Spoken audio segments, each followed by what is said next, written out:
Ladies and gentlemen, my name's Paul. Hope you're having an amazing day. If you were one of those folks who tried to pick up an RTX 5090 or a 5080 and were impacted with the shortages, there's really good news, and we'll be discussing that in just a moment. But I want to kick the video off with RDNA 4. First of which, the release date is the 6th of March, according to a report over at BenchLife.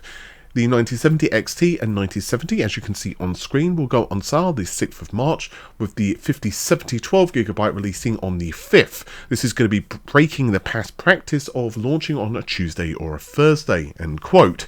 So this is actually really good news because theoretically at this point, all of the embargoes would have essentially lifted for both the 5070 and the 5070 Ti. You will have the review data for those cards and of course also have a pretty good understanding as to the performance of RDNA 4. So this actually gives you a really good opportunity to make a decision of whether you want to go with RDNA 4, buy RTX 50, stick with the card you've got, or maybe even go with the used market, because let's just face it, there are a ton of different cards that are available, especially RTX 30 cards. There's some really good deals on those. The RTX 3080 and 3070, I do understand that there may be some VRAM concerns, but depending on the games you play and the resolution, it could be an option.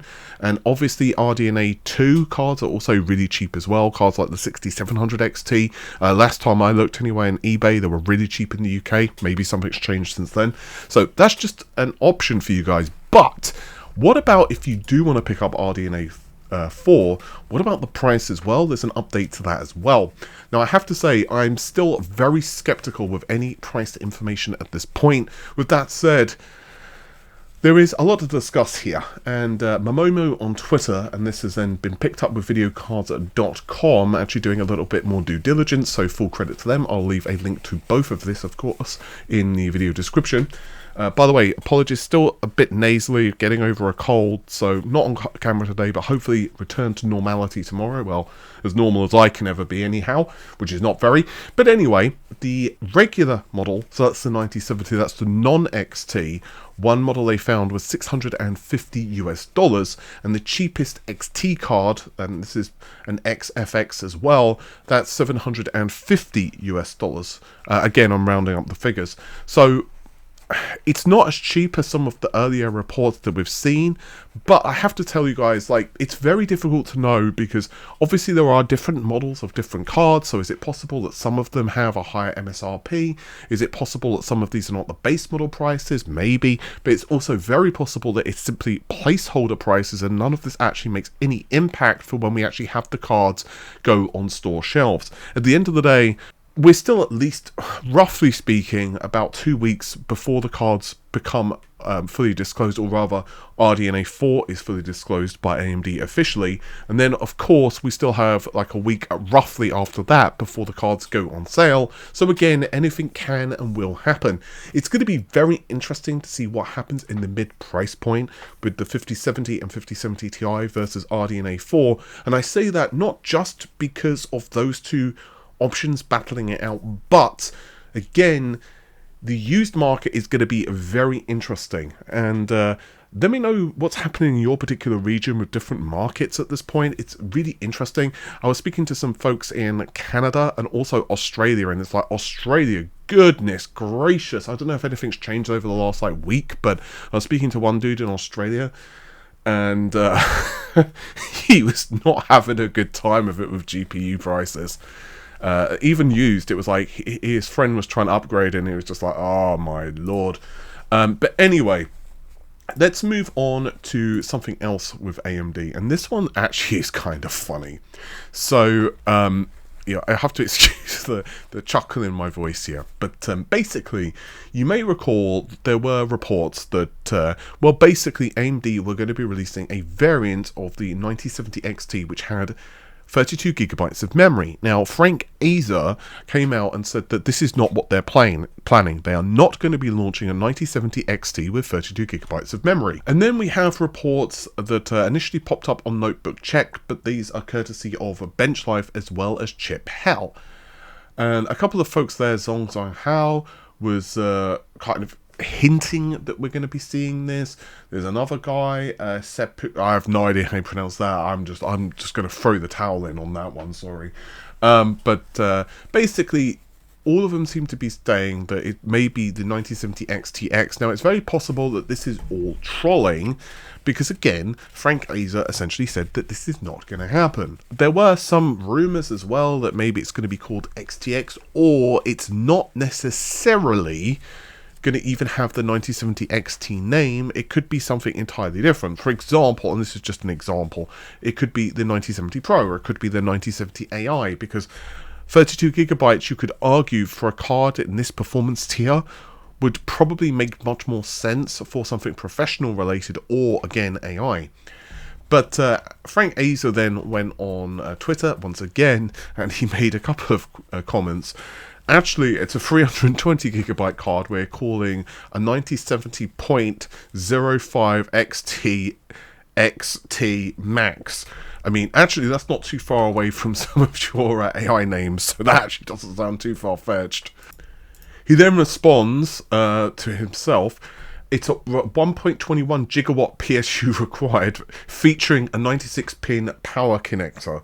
Now, I'm going to assume that they're going to be adhering to PCIe SIG, so it's going to be manufactured with the highest quality components and stringent standards. So those pins are going to be about as thick as a human hair, and they're going to have insane safety margins. Don't worry, it will all be absolutely a-okay.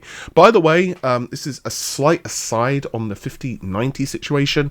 I'm just going to give you guys a quick tip. Actually, Hardcore Overclocking did a YouTube video on this. I don't normally watch their stuff, but I have to say they did a really good insight into the 5090 and 4090, as well as like the 3090 Ti, and give you guys like a good overview as to what's happening in terms of like the power connector situation. I'm still not fully on one side or another in terms of like what's going on, but long story short, like, my thing is this, and I'm just going to do this a real quick aside. The 5080 I have, which is an Astral model, I have no issues. Like, the pins have been really quite good, the load across all of them. But with that said, first of all, one card is only one card, and secondly, the 5080 is not pulling as many watts, obviously, as the 5090.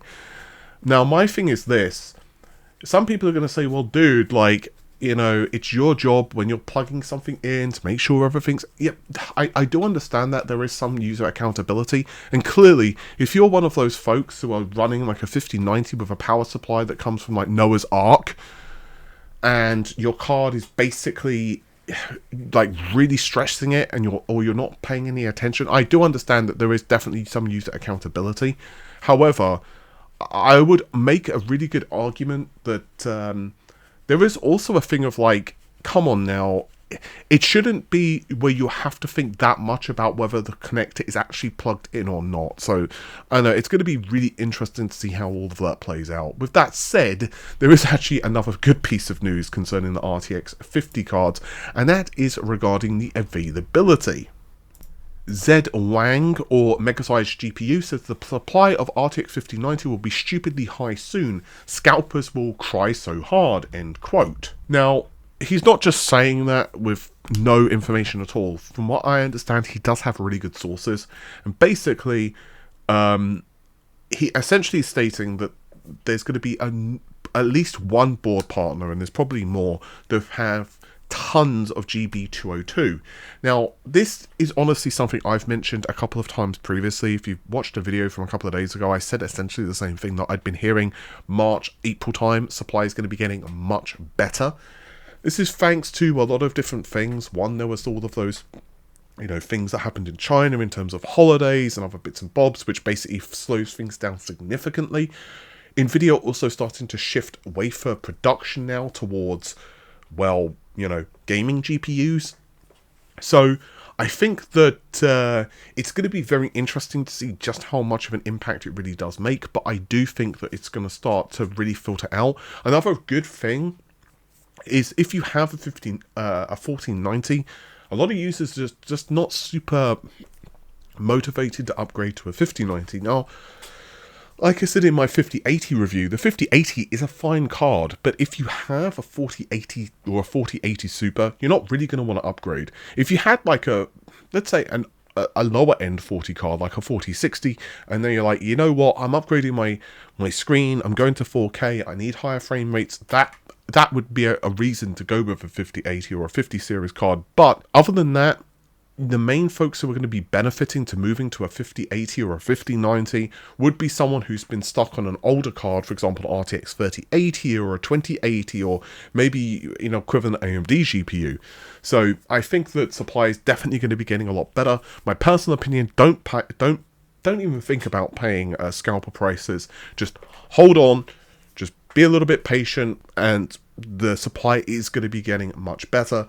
It is a shame, however, that AMD are not releasing a high-end RDNA 4 based GPU, but like I said previously, guys, I do feel that UDNA is shaping up to be really good. With that said, take care of yourselves. Bye for now.